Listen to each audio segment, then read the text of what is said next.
Welcome back. This lesson is going to focus on the 1AR objectives when answering a counterplan. So to really understand the sorts of arguments that you can make against a counterplan, you first need to understand really what the overall goal is. What are you trying to achieve in the 1AR against a counterplan?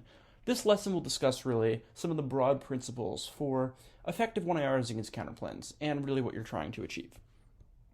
So to review, what is the purpose of a counterplan? There are really two primary purposes. The first is demonstrating an opportunity cost to the plan.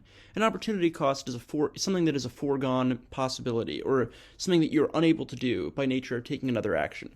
So, for example, if I decide to go for lunch today at McDonald's, the opportunity cost maybe is, so there are potential downsides to that, like maybe it's expensive, I'm spending money, etc. But there are also opportunity costs. If I do that, I can't do something else. An opportunity cost could be getting lunch at Wendy's. It's not a direct cost in that it's not like a downside of going to McDonald's per se, but it is an opportunity cost. It is an option that I foreclose by nature of choosing another option. So like the opportunity cost to going to McDonald's is going to Wendy's.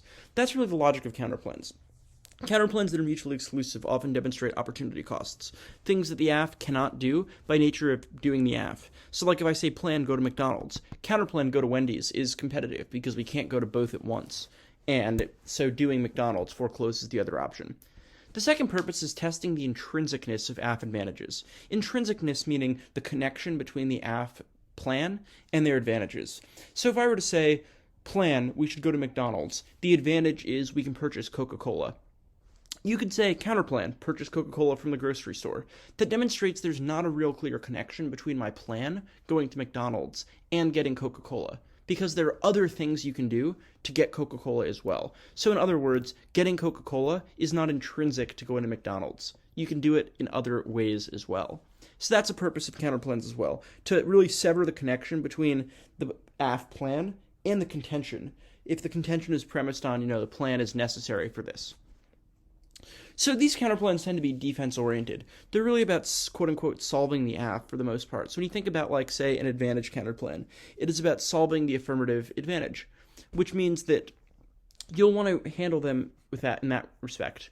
However, of course, some counterplans are offense-oriented. Ones that demonstrate opportunity costs tend to be offense-oriented. If I read, for example, a plan-inclusive counterplan and say we should do the plan except for this one particular thing, or if the example I gave, counterplan, go to Wendy's instead of going to McDonald's, and say going to Wendy's is good, that is an opportunity cost, and it's offense. It's a reason the AF is bad, which you want to answer them slightly differently, and we'll talk about how you go about that. But that's an important dichotomy to recognize. Counterplans that are really defense-oriented, and counterplans that tend to be more geared towards offense.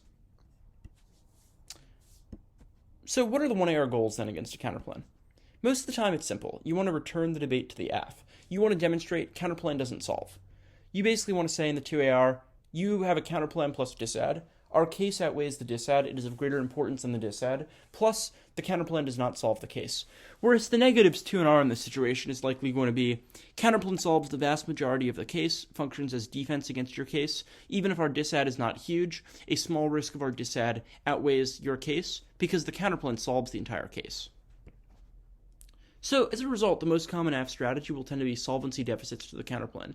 You'll establish sort of death by 1,000 cuts, or with a couple of major solvency deficits, that the counterplan does not resolve the affirmative case. How do you do this? Solvency deficits are not the only way to achieve this goal. You can win a solvency deficit, you could mitigate counterplan offense, if any, you could win the counterplan doesn't compete, or you can make theory arguments. We'll discuss each of these in more depth. So, beating a counterplan could involve saying counterplan doesn't solve the AF, which means the AF offense is a disadvantage to the counterplan. You could say the counterplan doesn't really have offense of its own through like defense against a net benefit if it has one. You could win the counterplan doesn't compete, so the counterplan is not an opportunity cost. You could make theory arguments, and you can also make disadvantages to the counterplan. You can say the counterplan by itself is a bad idea. There are like disadvantages to doing the counterplan. So the overall goal typically is, however, to win solvency deficits. That's usually the case because most times you want to bring the debate back to the AF, and winning the counterplan does not solve your case sets up a very solid positional 2AR. That being said, it's not the only approach though. There are other strategies for the AF, and this course will discuss each of them in depth. Thank you for watching.